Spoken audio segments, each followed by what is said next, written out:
सबसे भरोसेमंद news channel India news Uttar Pradesh Uttarakhand खास पेशकश में अनुपूरक बजट पर चर्चा करेंगे। दरअसल यूपी विधानसभा के मानसून सत्र के दूसरे दिन योगी सरकार में वित्त मंत्री सुरेश खन्ना ने अनुपूरक बजट पेश कर दिया है। वित्त मंत्री ने अलग अलग विभागों में योजनाओं के लिए 12,909 करोड़ 93 लाख रुपए का अनुपूरक बजट पेश किया है। प्रस्तावित अनुपूरक बजट का आकार इस वर्ष के मूल बजट का 1.66% है। वहीं अनुपूरक बजट पर सदन में गुरुवार को चर्चा होगी। वहीं वित्त मंत्री सुरेश खन्ना ने बताया है कि इसमें राजस्व लेखे का व्यय 4,227.94 करोड़ रुपए और पूंजी लेखे का व्यय 7,981.99 करोड़ रुपए है। उन्होंने बताया है कि अनुपूरक बजट में औद्योगिक विकास के लिए 7,500.18 करोड़ रुपए, ऊर्जा विभाग के लिए 2,000 करोड़, परिवहन विभाग में बसों की खरीद के लिए 1,000 करोड़ और नगर विकास विभाग अमृत योजना सहायतार्थ 600 करोड़ रुपए का प्रावधान किया गया है। इसके अलावा यूपी कौशल विकास के लिए 200 करोड़, वहीं ग्रामीण स्टेडियम ओपन जिम के लिए 100 करोड़। तो कुल मिलाजुलाकर आज हम अनुपूरक बजट पर खास चर्चा करेंगे और लेकिन उससे पहले हम आपको बयान सुनवाते हैं। हमारे साथ एक खास पैनल भी जुड़ेगा। तो ऊर्जा विभाग के लिए 2,000 करोड़ रुपए का प्रावधान किया गया है। आज का अनुपूरक बजट की अगर बात करें, कुल बजट की बात, तो नई बसों के लिए 1,000 करोड़ का प्रावधान है। नए पुल निर्माण के लिए बजट पेश किया गया। औद्योगिक विकास के लिए 7,500.18 करोड़ रुपए। वही वित्त मंत्री सुरेश खन्ना ने क्या कुछ कहा, चलिए आपको सुनवाते हैं। माननीय अध्यक्ष जी, मैं आपकी अनुज्ञा से वित्तीय वर्ष 2024-25 के अनुपूरक अनुदान मांगों को विवरण प्रस्तुत करता हूं। आज मान्यवर ये जी आप बोलेंगे, इस बारे में ब्रीफ प्लीज बताइए। माननीय धन्यवाद मान्यवर जी। मान्यवर,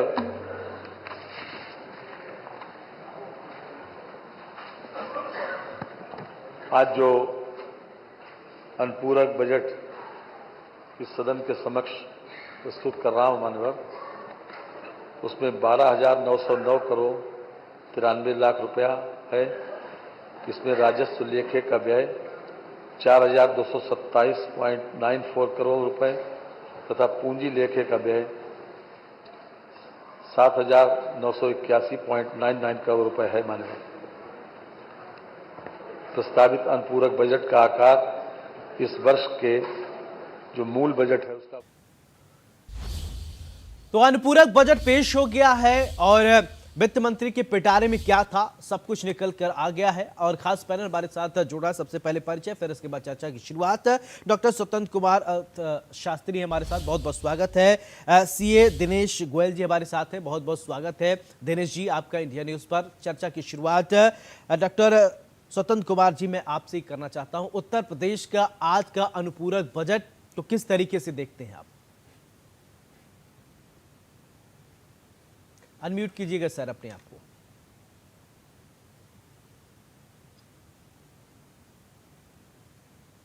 जी, आप सुन पा रहे हैं मुझे? जी जी, बोलिए। जी देखिए, उत्तर प्रदेश भारत की 5 सबसे बड़ी अर्थव्यवस्थाओं में से एक है और पूरे भारत की जो जीडीपी है that is around 3.9 trillion US dollars. उसमें उत्तर प्रदेश का एक मेजर कंट्रीब्यूशन है, लगभग 8.37% भारत की टोटल अर्थव्यवस्था का ये हिस्सा है। आज का जो बजट है वो अनुपूरक बजट है, ये पूर्ण बजट नहीं है जी। तो आप ये मान के कह सकते हैं कि जो बजट आया था उसमें एडिशनल चीजें हमने यहाँ पे डाली हैं।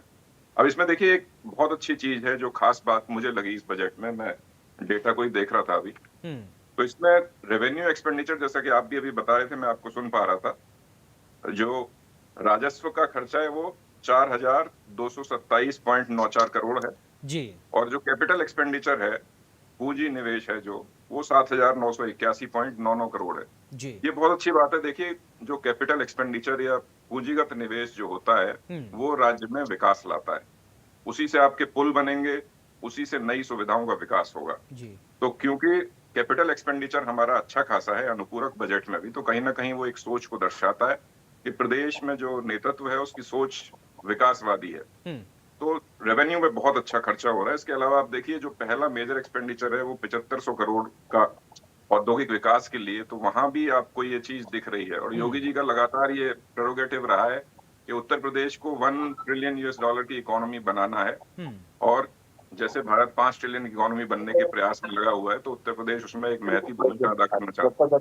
तो इंडस्ट्रियल डेवलपमेंट पे जो फोकस है वो मुझे बहुत अच्छा लगा इस बजट में। जी, स्वतंत्र कुमार जी, किस तरीके से देखते हैं आप आज के बजट को? ये मुझे लगता है कि बहुत अच्छा बजट है, लेकिन क्योंकि इसका साइज बहुत छोटा है, नहीं, जो ठीक है मूल सर, बजट है मुझे उसका। लगता है कि नाम में थोड़ा कंफ्यूज हो रहा हूँ। दिनेश जी से ही मेरा सवाल है। दिनेश जी, किस तरीके से आप आज के बजट को देखते हैं? माफी चाहूंगा। ठीक है, दिनेश जी बोलिए। जी नमस्कार। अ, जैसा डॉक्टर स्वतंत्र जी ने भी कहा कि ये पूरक बजट है, हम्म। मुझे लगता है it is a well coordinated budget. आज की डेट में बहुत अच्छी बात यह है कि अपीजिंग बजट्स नहीं दे रही हैं गवर्नमेंट्स, जी। सीरियस बजट दे रही है जिसमें एक बहुत गहराई से वर्किंग हुई है ब्यूरोक्रेटिक सेटअप से। कंसल्टेंट्स और जितने भी एडवाइजर हैं उनको माइंड में रखकर ये बजट तैयार किए जा रहे हैं। तो उन इस चीज को देखते हुए हमें लगता है कि बजट पे जो फाइन पॉइंट्स हैं अगर हम उस पर जाएंगे, ध्यान करेंगे, तो डेफिनेटली ये एक डेवलपमेंटल बजट है। अगर हम जैसे आज की डेट में टोटल इंडिया का जो फोकस है वो विमेन को फाइनेंशियली इंडिपेंडेंट करने के लिए, जी। युवाओं को आगे रोजगार देने के लिए और स्किल डेवलपमेंट देने के लिए, जिससे उनकी एम्प्लॉयबिलिटी बढ़ सके। और बाकी फार्मर्स के लिए और गरीब के लिए वो रेगुलर काम कर रही हैं बजट जो है। तो इसमें यूपी ने भी अपना बजट इंटरट्विन करके नेशनल बजट के साथ कोऑर्डिनेट करके निकाला है। और सबसे अच्छी बात यह है कि यूपी की बहुत बड़ी स्ट्रेंथ हो गई है टूरिज्म। जी। तो टूरिज्म इंडस्ट्री आगे बहुत बढ़ने जा रही है। तो इन्होंने कॉरिडोर्स के माध्यम से जो वहां पर जहाँ रश मिल रहा है, जहाँ पर मार्केट मिल रही है, उन मार्केट्स को डेवलप करने की बात रखी है, जिससे कि वहां पर जॉब भी क्रिएट हो रहे हैं और वहां पर रेवेन्यू भी क्रिएट हो रहा है और इनको सरकार को भी जीएसटी के लाभ हो रहे हैं, जिससे कि इनकी जो 1 ट्रिलियन इकोनॉमी का जो सपना है यूपी का, वो साकार हो सकेगा। इसमें बहुत बड़ा योगदान टूरिज्म का होगा। जी, स्वतंत्र जी, ठीक है। मगर वैसे ठीक तो है इन्होंने सर। रोजगार प्रोत्साहन कोष के डेवलपमेंट किया है, जी, प्रोविजन किया है, जिसमें ये युवाओं के लिए कैपेसिटी बिल्डिंग की बात ठीक है करना चाह दिनेश रहे जी, हैं। मैं आ रहा हूँ आप पास। स्वतंत्र जी, मेरा हाँ एक जी, सवाल हाँ जी। आपसे कि 1000 करोड़ रुपए का प्रावधान यूपी में परिवहन विभाग के लिए किया गया है। उत्तर प्रदेश जी। बड़ा सूबा है, आपको लगता है कि जी। 1000 करोड़ रुपए सफिशिएंट है? देखिए, इस पे तो बेशक सवाल उठाए जा सकते हैं, लेकिन 1000 करोड़ रुपए एलोकेशन हुआ है। हाँ। और वो भी उसमें ये बताया गया है कि बसों की खरीद के लिए पैसा इस्तेमाल किया जाएगा। जी। तो बसों की स्थिति आप जानते ही हैं कि जो बहुत सारी परिवहन निगम की बसें हैं उनकी स्थिति बहुत अच्छी नहीं है, तो उनमें बदलाव किया जाएगा, चेंज किया जाएगा उन बसेस को। तो मुझे लगता है 1000 करोड़ से अच्छी खासी संख्या में बसें प्रदेश सरकार खरीद सकती है, तो कहीं ना कहीं मुझे लगता है कि काम करेगा। जी। दिनेश जी, एक सवाल आपसे मेरा कि संस्कृति विभाग को लेकर है कि संस्कृति विभाग को लेकर 74.90 करोड़ रुपए का प्रावधान किया गया है। तो क्या लगता है कि इतने में ठीक ठाक जो है विकास हो पाए? क्योंकि अभी तो विपक्ष इसके बाद सवाल भी उठाएगा। अभी विपक्ष ने कुछ बोला नहीं है, अभी आप लोग एनालाइज कर लेंगे, इसके बाद ही कुछ चीजें अभी आएंगी, इस पर राजनीति भी होगी बजट पे, ये तो सर्वविदित है। आपको क्या लगता है कि सफिशिएंट है ये? देखिए, बैलेंस बजट देने के लिए हर एक क्षेत्र को आगे बढ़ाना जरूरी है। हाँ। और जब जो प्राथमिकताएं हैं, प्राथमिकताओं के आधार पर मान लीजिए फार्मर है, विमेन एम्पावरमेंट है या यूथ है, उनके लिए जो प्रोविजन किए जाने, उसके बाद जो पैसे बचेंगे उसमें से बेस्ट एलोकेशन ये की गई है। और मुझे लगता है कि ये जो इनके माइंड में स्कीम्स हैं, बात है, वर्किंग है, कई चीजें पीपीपी बोर्ड पर आप लाते हैं, गवर्नमेंट लाती है, कई चीजें और चीज लाती है।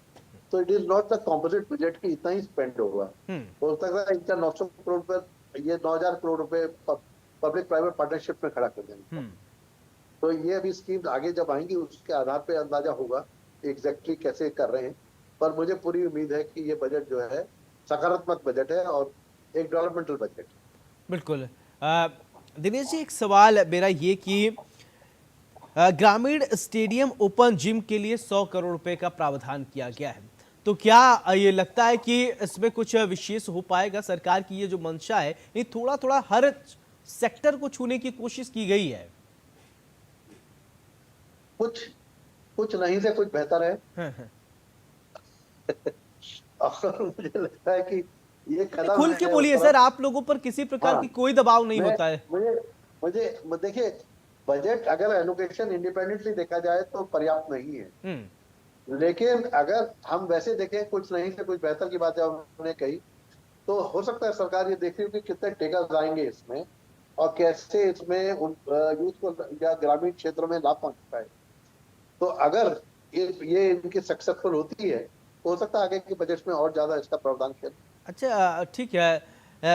स्वतंत्र जी, एक सवाल मैं सबसे कम देख रहा था, नवीनीकरण के लिए 3.25 करोड़ रुपए का प्रावधान किया है। मुझे लगता है सबसे कम नवीनीकरण के लिए ही कम है। तो क्या 3.25 करोड़ रुपए में नवीनीकरण को हम जो है क्रियान्वित कर सकते हैं? महंगाई आप देख रहे हैं कितने एक्सट्रीम लेवल पर है, चरम पर है महंगाई। सब्जी भी लेने जाते होंगे तो देखते होंगे, हम सभी रोजमर्रा के जीवन में से गुजर रहे हैं। ऐसा नहीं है हम लोग कहीं बाहर से आए हैं, इसी प्रदेश से हैं, हर चीजों हमारे आंखों के सामने होकर गुजरती हैं। इसलिए खुल के बोलिए। जी बिल्कुल, आपकी बात सही है। देखिए, इतना कम जो खर्चा है उस पे वो कहीं ना कहीं जस्टिफाइड नहीं है, लेकिन मुझे लगता है, देखिए, हम इसे उस तरह से देखें कि ये अनुपूरक बजट है। तो जो ओरिजिनल बजट है ये उसका सिर्फ 1.66% है। तो एलोकेशंस भी आपको थोड़े कम दिखेंगे काफी सारी जगह जब आप देखेंगे, लेकिन अगर आपको ओरिजिनल एलोकेशंस देखने तो आप मेन बजट पे जा सकते हैं, वहां से आपको बड़ी पिक्चर सामने आएगी नजर। ऑफ कोर्स जो बात आप कह रहे हैं, नवीनीकरण तो नहीं हो सकता, इससे तो रखरखाव ही हो सकता है ज्यादा से ज्यादा, और रखरखाव में भी दिक्कत आएगी। सर, नवीनीकरण ये था, मैं उसको भी थोड़ा बहुत उसका पूरा पढ़ देता। विधानसभा सचिवालय में डाटा सेंटर नवीनीकरण हेतु ये पूरा प्रावधान है। जी जी जी, तो डेटा सेंटर का नवीनीकरण डेफिनेटली हो सकता है, बिकॉज वो कंप्यूटर्स वगैरह से संबंधित है, तो कंप्यूटर्स नए लगाए जा सकते हैं और नेटवर्किंग की जा सकती है। तो उसके लिए मुझे लगता है कहीं ना कहीं हो सकता है कि आगे फर्दर एलोकेशन भी हो जाए, लेकिन ठीक ठाक है सिर्फ उस काम के लिए अगर है तो। चलिए ठीक है, अगर आप लोग मानते हैं ठीक ठाक है तो ठीक ठाक ही जी, होगा, जी। क्योंकि आप लोगों का मानना ज्यादा। दिनेश जी, मेरा सवाल एक है, रोजगार को लेकर बहुत ज्यादा सवाल खड़े होते रहे हैं कि भाई रोजगार, युवा जो हैं, युवाओं के लिए तो इस बार प्रावधान रोजगार के लिए कमी है 49.80, जैसा कि आप लोग अनुपूरक कह रहे हैं, तो आप लोग बेहतर समझ सकते हैं कि क्या होगा। इसलिए मैं एक एक पॉइंट जो है लोगों से जुड़ा हूं वो मैं आप लोगों के सामने रख रहा हूं, ताकि आप लोग एक एनालिटिकल जवाब दे सके, हमारा जो चर्चा है वो सार्थक हो सके।